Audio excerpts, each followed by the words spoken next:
ድግግሞሹ ላይ አተኩር።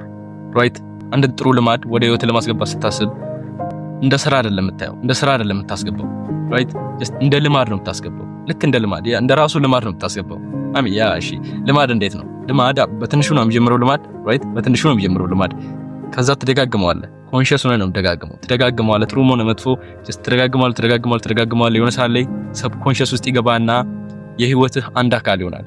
አእምሮ ይቀበለዋል ማለት ነው። ከዛም በኋላ ጀስት ቀላል ይሆንልሃል። ያን ሀቢት ለመስራት እንደ ድሮ ሞቲቬሽን ብዙ አትፈልግም። እንደ ድሮ ብዙ ኢነርጂ አይጠይቅም ማለት ነው። ጀስት ሰብኮንሺየስ ውስጥ ገብተዋል ያረገ ያ ልማድ ይሰራል ማለት ነው። ቤዚክ የሚባሉ ሰልፍ ኢምፕሩቭመንት ልማዶችን ያዝ። የነሱን the highest part አለ።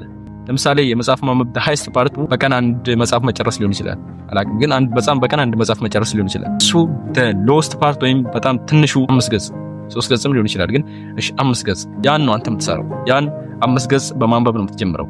ራይት ያን ነገር በደጋገምኩ ቁጥር ያን ነገር ኮንሺየስ ነው በደጋገምኩ ቁጥር ያ ነገር የልማድ ድግግሞሽ ወይም የሀቢት ሉፕ ይሰራላል ማለት ነው። ከዛ በኋላ መጽሐፍ ማንበብ የህይወት አንዱ አካል ይሆናል እንጂ እንደ ስራ አታየውም ማለት ነው። እንደዛ ነው የሚሰራው።